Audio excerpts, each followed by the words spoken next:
কলিজার বাইরা,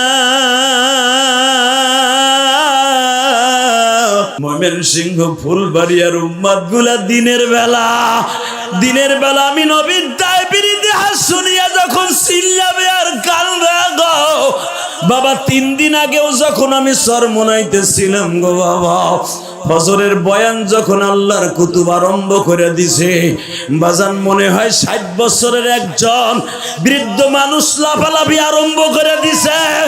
আমার তখন তাজরিবার মধ্যে বাড়ি খাইল, এই 60 বছরের মানুষটা লাফ দিয়ে কেমনে বাসের উপরে উঠে।